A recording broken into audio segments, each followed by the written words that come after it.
예, 3월 근원 CPI 상승률이 둔화된 것으로 제기되고 있는 인플레 정점론이 이제는 연준 인사들, 그리고 심지어 우리 금통위 위원들에게까지 최대 관심사로 대두되고 있습니다. 주식 투자자 입장에서도 인플레 정점론 굉장히 최대 관심사일 것 같은데요. 오늘 이 문제 집중적으로 짚어보는 시간 마련했습니다. 한국경제신문 한상진 논설위원 나오셨어요. 어서 오세요. 네, 안녕하십니까.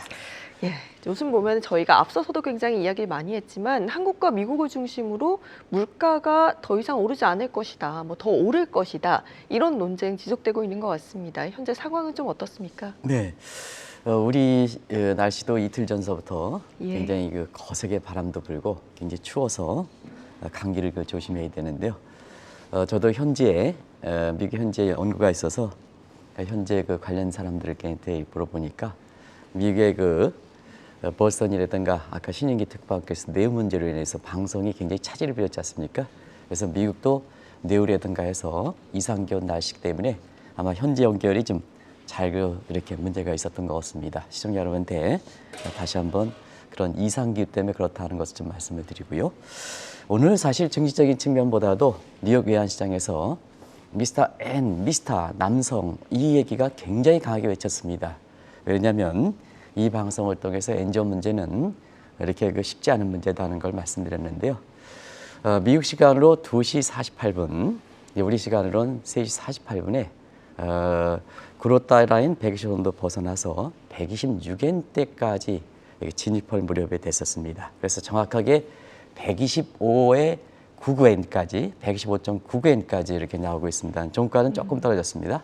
125.99엔까지여서 엔화가 힘없이 추락하다 보니까 미스터 남성이죠. 미스터 해서 이렇게 미스터 N을 굉장히 불렸던 것이 오늘 화두가 됐다 이렇게 됐습니다. 그리고 테슬라의 이렇게 인수합병 문제인데요. 보통 인수합병은 증시 호재다, 또 관련된 데 호재다 하는데요. 이번엔 적대적 의미를 추진했거든요. 그렇기 때문에 지금 미국의 ITC, FTC에서 이 빅테크 업종들의 반독점 규제를 하고 있거든요. 그리고 도덕적으로 투명성이다 보니까 지금의 ESG, 소셜 밸류적인 측면이기 때문에 이렇게 보통 M&A는 호재다 하는데도 불구하고 적대적 M&A를 치기 때문에 그런 문제 때문에 트위터도 떨어지고 테슬라는 나스닥보다 더 떨어지는 이런 현상이 발생했다고 보게 됐습니다. 아무래도 오늘 가장 관심이 됐던 것은 윌리엄 매더니 뉴욕 연준 이제 페드 인사 중에선 서열 3위에 해당되는 사람들입니다. 이분의 인플레 정점론, 인플레 피크아웃론이 결국 증시적인 측면이라든가 외환시장이라든가 결과적으로 보면 사실 채권 시장에서도 다 영향을 미쳤다 이렇게 보시면 되겠는데요. 아시겠습니다는 뉴욕 연준 총재가 입장에서는 3월 근원 물가의 상승률 둔화를 놓고 인플레 정점론이 될 때 정점론 이르다. 정점론 이르니까 다음 달 초에 열릴 페드 회의에서는 빅스텝으로 금리를 0.5%포인트 인상하겠다 하는 얘기를 뒷받침해 주는 거거든요. 그래서 그것이 합리적이다, 바람직하다 하는 표현을 썼는데요. 이것이 결국은 엔달러 환율을 116까지 끌어올리고 채권 금리를 지금 아까 2년물과 10년물 했습니다는 채권 금리 다시 2.8% 올리고 그리고 달러 인덱스도 다시 100으로 끌어올리는 이런 모습이 됐다. 결과적으로 보면 나스닥 같은 경우 여기 이제 나오죠. 2.83까지 다시 끌어올렸죠. 예. 한때는 이게 어제 2.69까지 떨어졌던 상황입니다. 그러다 보니까 오늘 나스닥 지수라든가 그다음에 가상화폐 가격이 많이 떨어졌다 이렇게 됐습니다. 그래서 나스닥 지수는 2% 급락하고 지금 2% 급락하고 가상화폐 가격은 비트코인이 4만 달러 밑으로 분기됐을 겁니다. 가상화폐 가격이. 그래서 그런데요. 자, 그러다 보니까 지금 외환시장, 채권시장까지 영향을 미칠 수 있는 게 피크아웃론이거든요. 근데 어제 금통위에서 사실 이 방송을 통해서는 금리 인상 속도를 좀 한 번 좀 쉬어가라. 우리 이 세 차례 올라가는데 한 번 좀 쉬어가라. 우리가 소비자 물가 상승이 미국보다 계산하는 방식이 좀 다르긴 합니다는 반대인데 왜 이렇게 올라가느냐 하는 측면에서 어제 주상현 이렇게 공대 경제학과 교수 지금 금통위의 총재가 부실한 상태에서 총재 대행을 했죠. 종전의 입장을 태도를 바꿔서 예. 인플레 정점론 쉽게 판단하지 못한다. 그러다 보니까 정점론에 대해서 동의하지 않다는 시각 애매모호한 표현을 썼습니다는 결국 금리를 0.25%포인트 올렸죠. 시청자 여러분 한번 보겠습니다. 자, 미국의 금리는 이제 한 번 올렸습니다. 0.25% 올렸습니다. 우리는 지금 1%포인트 미국보다 이렇게 3배 이상 더 올라간 상태입니다. 그러다 보니까 올해 다시 인플레 피크함과 국내 증시가 조금 이제 살아날 기미가 보였는데요. 다른 나라는 ECB조차도 우리보다 물가 사정이 굉장히 악화된데도 불구하고 금리가 동결했는데도 불구하고 좀 이럴 때 좀 살아날 때 좀 금리를 동결했으면 주가가 쭉 올라갔을 때인데요. 이 금리가 올리다 보니까 어제 주가가 코스피 지수가 다른 국가, 아시아 국가의 증시의 상승세에도 불구하고 우리 증시가 보합세를 끝나는 이런 모습을 보였다 이렇게 보게 됐습니다. 네, 이제 저희가 인플레 정점론의 발단이 됐던 배경도 다시 한번 짚어봐야 할 것 같은데 지금 보면 3월 CPI가 뭐 40년 만에 최고치 기록하고 이런 상황이지 않습니까? 네, 뭐든지 높으면 정점론은 자연히 제기되는 겁니다. 그런 관점에서 3월 물가의 미국의 물가가 굉장히 높게 나왔기 때문에 정점론이 나왔기 때문에 이쪽에서는 사실상 인플레 상황이 좀 낮은 게 아니냐 하는데요.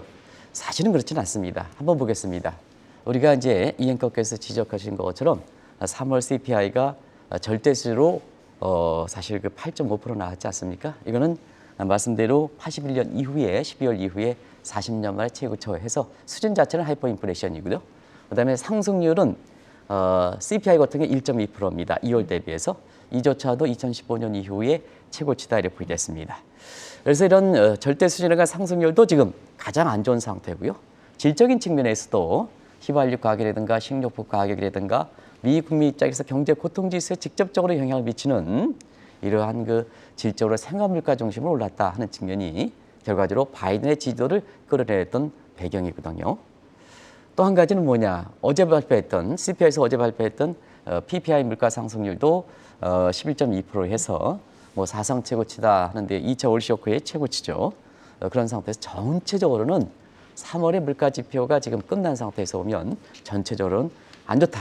근데 왜 피크 아웃론 이 부분에 대해서 의견이 엇갈릴까 하는 측면에서는 사실상 피크 아웃론이 제기됐던 것이 아주 조그만 상황에서 발생됐다는 얘기입니다. 그런 관점에서 인플레 정점론, 소위 피크 아웃론의 정점론은 일전에 처음 제시를 해드렸습니다는 3월 근원 CPI 물가 상승률이 전월 비해서 0.3%다. 그런데 그 이 직전에 5에서 6개월에 6%에 비해서 절반 수준이다. 오케이? 그러니까 정점론을 부과돼서 시장에서 이렇게 제기됐습니다는 지금은 서열 3위 해당되는 뉴욕 연준총재까지도 공식적으로 이것을 언급했기 때문에 이 문제가 최대 관심이 되고 있다 이렇게 보셨습니다. 네, 이렇게 연준 인사들에게까지 인플레 정점론이 최대 관심사인 만큼 이 논쟁이 점점 더 가열될 것 같거든요. 어떻습니까?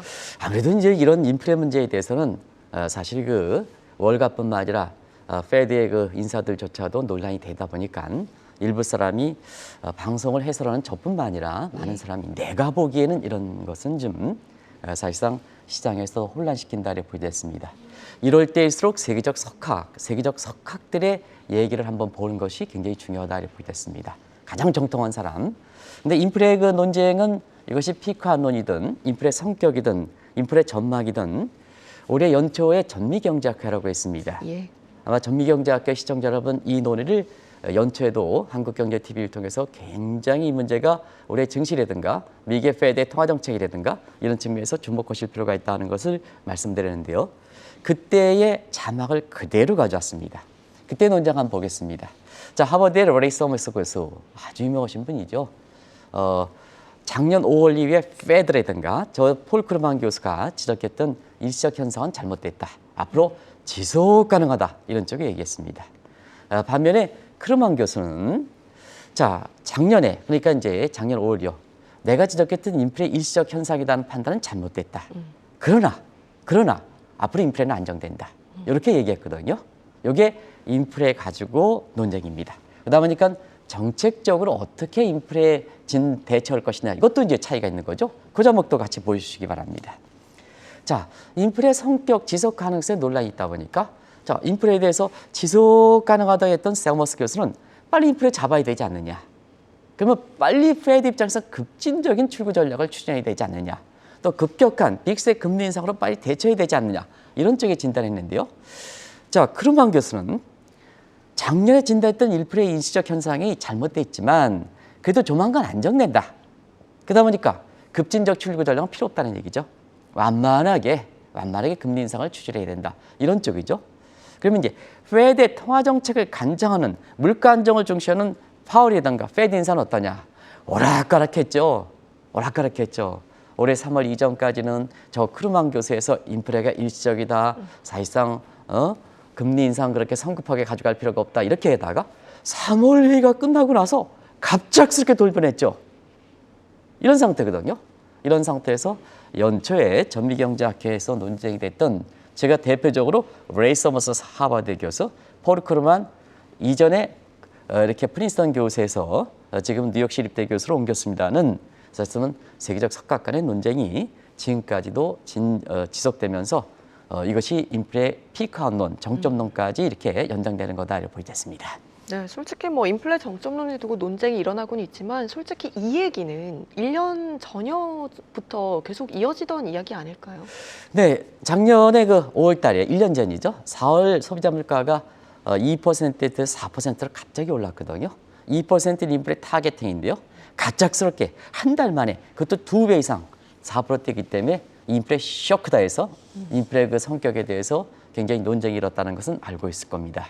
그래서 그때 파월이라든가 이런 사람이 있자로선 인플레가 불거지기는 하더라도 일시적이다 이렇게 됐죠. 그래서 맨 처음엔 인플레 성격 놓고 일시적이냐 아니냐 이 논쟁이 됐습니다. 그러다 보니까 이것이 증시적 측면에서 어떨 것이냐 하는 측면에서 자, 인플레가 증시에 대해서 도움이 된다는 착한 인플레이션, 그 다음에 나쁘게 된다는 것이 나쁜 인플레이션 이렇게 증시에 연관시켜서 됐습니다. 그리고 경기 문제까지 갔던 거죠. 잭슨 홀 미팅 이후에. 자, 경기적 측면에서 이렇게 돼서 이렇게 보면 이것이 하이퍼 인플레이션 그리고 스태그플레이션 이렇게 이제 경기적 측면에서 갔던 거죠. 자, 그러면 4라운드는 작년 11월 이후서부터 됐던 거죠. 그때 테이퍼링 결정됐었는데요. 인플레가 지속 가능하다. 지속 가능한 문제 가지고 4라운드가 진행됐던 겁니다. 그런 관점에서 4라운드 얘기를 좀 잠시 자막을 통해서 같이 한번 얘기해 보면 인플레가 지속 가능하다. 피크아웃론이 안 된다는 얘기죠. 안 되는 얘기죠. 근데 인플레 피크아웃론은 지속 가능하지 않다. 하면 작년 12월에 지속 가능하지 않다. 누가? 파월 의장이. 그래서 인플레 피크아웃론은 작년에 제기한 거거든요. 어제 한국경제TV에서 어느 그 전문가가 인플레 피크아웃론이 이번에 제기됐다. 처음 제기됐다. 잘못된 겁니다. 작년 12월부터 제기됐던 겁니다. 그래서 제가 굳이 그 내용을 같이 이렇게 얘기했던 겁니다. 그래서 작년 11월에 인플레 지속 가능성에서 지속 가능하다 보면 피크아웃론이 성급하다는 얘기가 되는 거고 지금과 똑같죠. 근데 이것이 파월 의장대로 조만간 안정된다면 피크 쳤다. 피크아웃론이 되는 거죠. 그것이 작년 12월부터 피크아웃론이 전개됐다. 논쟁이 제기됐다. 이렇게 보시면 됐습니다.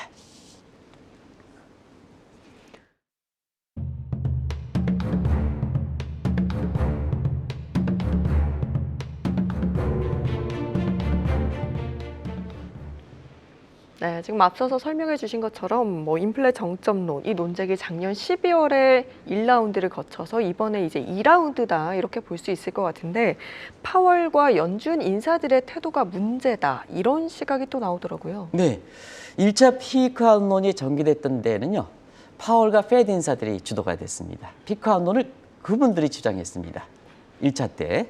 자, 그때는 월가라든가 그다음에 지금의 바이든 정부의 실질적 경제 컨트롤 타워에 해당되는 역할을 엮는 제닛 옐런 재무장관은 주무부서가 아니거든요, 인플레가. 그럼에도 불구하고 인플레가 통제하기 어렵다. 그때는 피크 아웃론이 아니라는 얘기입니다. 지속 가능하다. 근데 뭐냐, 파월이든가 페드 입장에서는 비둘기 성향이다 이렇게 했죠. 그래서 인플레는 조만간 안정이 된다. 결과적으로 보면 사실 피크 아웃론을 이때는 파월과 그다음에 페드 인사들이 주장했던 거거든요. 자, 근데 이번에 한번 보시기 바랍니다. 이번에 자, 오늘도 피크아웃론이 시기상조다 얘기했던 사람이 누굽니까? 이렇게 윌리엄이지 않습니까? 이번에는 뭐냐? 월가라든가 학계가 주도하고 있다는 얘기입니다. 학계가 주도하고 있답니다. 자, 월가에서 왜 주장할까? 증시가 안 좋았습니다. 그러다 보니까 3월 근원 CPI 이거 정점이 되면 좋겠죠. 왜냐하면 주가가 살아나니까. 그래서 이번에 3월에 근원은 CPI 상승률 둔화 가지고 이번에는 시장 민간에서 주도하고 있습니다. 근데 이제 작년 12월에 피크 한론 이렇게 주장했던 파월과 여기 이렇게 윌리엄이라든가 이런 사람이 왜 여기 이거 묻고 있습니까? 근데 사실 증시적 측면에서 오늘 제일 나쁜 사람에 해당됐는데요. 사실 이런 사람들이 뭐냐? 인플레가 피크 한론이다. 이걸 시기상조다 이렇게 얘기하는 겁니다. 시기상조. 근데 이 문제뿐만 아니라 자, 올해 들어서 페드 인사들은 보면 갑작스럽게 금리를 작년은 괜찮다 하는 사람이 0.5%포인트 올린다 하고 좀 모든 사람이 합창을 하고 있거든요. 그런 과정에서 보면 세 가지 점을 좀 말씀드려야 되지 않냐 생각합니다. 일단은 연준의 인사들이 올해 들어서 전부 매파 쪽으로 바뀌었습니다. 그렇죠. 그러니까 이걸 좀 반영하는 게 아니냐. 이것도 이제 시청자 여러분들 진단해 드렸고요. 자, 지금 상태에서는 인플레가 최우선순위 되니까 1980년대 자, 뭐든지 CPI가 40년 말 최고치다. 그럼 40년 뒤에 되돌아가 보자. 누가 예정이었을까? 그때 당시에 폴 보커 의장이었거든요. 그래서 그때 당시에는 제2차 얼 쇼크에 의해서 비용 상승 지금 다 똑같죠? 상승에 따라서 스태그플레이션 우려될 때 인플레 문제 확실히 잡혔던 사람이 폴 볼커거든요. 폴 볼커가 돌아왔다 하는 측면에서 페드의 이렇게 금리 정책도 폴 볼커 방식으로 선호하는 것이 아닌가.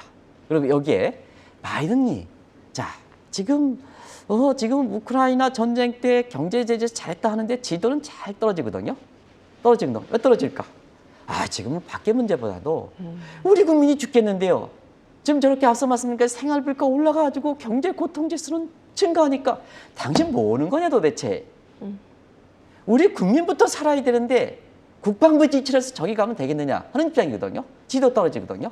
그래서 바이든이 인플레 파이터로 가는데요. 자, 국민의 고충과 관계없이 바이든의 입김만 작용해가지고 저쪽으로 좀 선한 게 아니냐. 그래서 갑작스럽게 이렇게 인플레를 안정시키기 위해서 급진적 출구 전략을 해서 태도가 변한 것이 아닌가 해서 이게 월가의 비판 대상이 되고 있다. 이렇게 보시면 되겠습니다. 그런데 한 가지 궁금한 게 왜 이렇게 연준 인사들이라든지 많은 이코노미스트들의 인플레에 대한 이런 논쟁 왜 이렇게 엇갈리는 건가요? 네, 그만큼 인플레에 대해서 이번에 코로나 직후 이후에 인플레가 너무 갑자기 불거진 데다. 그다음 인플레 요인을 명확하게 이렇게 해석하기 어렵다는 얘기입니다. 그런 측면에서 시청자 여러분한테 자 코로나2의 인플레를 다중 복합형 공선형 인플레이션이다 이런 표현을 썼습니다. 한 시대에 총수요과 총고금이 복합해서 나오는 인플레다. 그러다 보니까 이게 총수요인인지 총공급요인지 구별이 어렵다는 얘기거든요. 그런 측면이 그렇습니다. 자, 비용이 상승한다 하는 측면은 아마 코로나 이후에 2년 전부터 공급망 붕괴에 따라서 우크라이나 전쟁에서 더 가중되니까 이제는 코스트 푸시 인플레이션이다 하는 것은 시청자들도 다 아실 겁니다. 그러면 경기적 측면에서 총수요 요인은 없을까? 작년에 미국 경제 성장을 시청자 여러분 어땠습니까? 5.7%였거든요. 그럼 미국의 잠재 성장 수준이 페드가 3월 추정한 게 1.75%입니다. 실제 성장률 5.7%, 그다음에 잠재 성장 1.75%를 빼면 4% 가까운 인플레 갭이 발생하고 있습니다. 그래서 지금의 인플레는 공급과 수요 측 요인이 복합적으로 작용하고 있다. 여기에 그것만이냐? 지금 디지털 컨택 시대가 이렇게 되고 있습니다. 그래서 네트워킹 효과에 의해서 심리적으로 특정 사람이 얘기하면 이게 증폭됩니다. 이간의 것까지 잘 얘기하셔야 될 게 인플레다 하면 이게 증폭됩니다. 경제 지식이 높은 이간 앵커가 얘기하면 이게 증폭되거든요. 왜냐? 인플레가 아닌 것도 이간 앵커 얘기해서 증폭돼서 인플레가 마치 되는 것처럼 이렇게 네트워킹 효과가 겹치니까 기대 심리가 높아진다는 얘기입니다. 그래서 이러한 복합적 요인이 해석되기 때문에 다중 공선형 복합이기 때문에 인플레 판단이 어렵다. 그래서 세계적 석학들도 이게 어렵다. 그러다 보니까 내가 보기에는 이렇다. 이렇게 방송에 나오시는 분도 다 훌륭하신 분이지만 내가 보기에는 이렇다. 이런 얘기는 시청자분들을 더 인플레 판단을 어렵게 한다. 그래서 객관적 사실만 전해주는 것이 사실상 전문가들의 가장 본분의 역할이다 하는 걸 꼭 좀 말씀드리겠습니다. 네, 이런 언급 하나하나가 굉장히 중요하게 작용을 할 것 같고요. 이 인플레 정점론이 세계 경기라든지 증시에 얼마나 영향을 주기에 이렇게 다들 말이 많은가 궁금하기도 해요. 네, 정점론이 있잖아요. 인플레 정점론이 이렇게 되는 것은 사실상 지금의 인플레 문제는 9개월 후에 인플레 상황을 얘기하는 거지 지금의 지금 해가지고 통화 정책을 간 거는 아니거든요. 우리가 심스 그랜저 테스팅 보면 자 이건 이제 심스 그랜저 내지는 그랜저 심스 이렇게 쿼저리 테스팅이라고 하는데요. 이걸 보면 자 통화 정책 시차는 아무리 짧아도 9개월입니다. 1년 정도로 되는데요. 9개월의 인플레 상황이 어떻게 될 것이냐 감안해서 지금은 금리를 올리고 변경하고 양적 긴축을 추진하고 이건 문제지. 지금의 인플레가 불거졌다고 해서 지금 상황은 이미 지나간 거거든요. 그렇죠. 작년에 작년에 했어야 되는 겁니다. 그런 관점에서 자 시청자 여러분 지금 인플레 피크 아웃론이 됐다. 자 3월에서 인플레 피크가 졌다. 그럼 9개월의 물가가 안정된다면 지금 얘기하는 0.5% 빅스텝 금리 인상 그 다음에 양적 기축 추진할 필요가 없는 거죠. 오히려 거꾸로 9개월의 인플레가 피크가 쳐서 안정된다면 지금의 상황, 물가 상황을 감안해서 급진적 출구 전략이 된다면 9개월의 9개월의 경제 성장은 거꾸로지는 거죠. 디플레 상황이 발생하는 거죠. 그러다 보니까 지금 월가에서 보면 이 인플레 피크 아웃론에 관련해서 이게 증시뿐만 아니라 채권 시장, 경기 문제라든가 각종 외환 시장에 고루 영향을 미치는 것은 지금 피크 쳤다면 급진적 출구 전략은 5월에서 추진하지 않는다는 얘기입니다. 추진하지 않는다는 얘기입니다. 그런 측면에서 증시의 호재가 될 수 있는 성질일 것이기 때문에 이 문제가 굉장히 중요하다는 걸 말씀드리겠습니다. 네, 지금 보면 3월 CPI, PPI 이렇게 인플레 지표가 마무리되니까 이제는 미국의 1분기 경제 성장률 이 부분도 증시에 큰 영향을 미칠 것 같거든요. 어떻습니까? 네, 지금 이제 신인기 특방께서 오늘 1분기 어닝 시즌을 맞아서 금융주 관련돼서 금융주는 당연히 이렇게 좋게 나오겠죠. 네. 지금 금리가 올라가고 채권 금리가 올라간 상태니까 이렇게 금융주는 좋은데 빅테크 업종들은 상당히 안 좋게 나올 겁니다. 다음 주부터. 그래서 주가가 오늘 빅테크 업종들이 인플레 피크 아웃론에 이렇게 연준 총재의 거부 반응과 함께 이렇게 주가가 많이 떨어지는 모습을 보이는데요. 사실상 지금 상태에서 물가가 상당히 높게 나왔습니다. 피크 아웃론 이제 물가가 높게 나왔다는 것을 아실 건데요. 1분기 성장률이 이달 말에 발표하는데요. 자, 저 네 가지 시나리오가 있습니다는 1분기 성장률 만약에 3%대 나오면 물가 올라가. 성장률은 작년에 6.7에서 3% 떨어져. 그러면 저 네 가지 시나리오에 어디에 해당되겠습니까? 자, 고물가의 저성장, 고물가의 저성장 국면, 고물가의 저성장 국면이 되겠죠? 그러면 이제 첫 번째가 되는 거죠. 고물가의 저성장 국면이야. 그러면 슬로우 프레션, 경우에 따라서는 스태그플레이션. 네. 이렇게 되는 거죠. 그래서 실적 발표가 안 좋게 나오는 것과 함께 증시 향방에서도 또 한 차례 혼란이 있지 않겠느냐. 그래서 1분기 성장률이 어떻게 나오느냐. 이것도 실적과 함께 주목하실 필요가 있다는 걸 말씀드리겠습니다. 네, 오늘 이렇게 시장의 최대 관심사로 대두되고 있는 인플레 정점론에 대해서 깊게 분석해보는 시간 마련해봤습니다. 한국경제신문 한상준 논설위원이셨습니다. 고맙습니다. 네, 고맙습니다.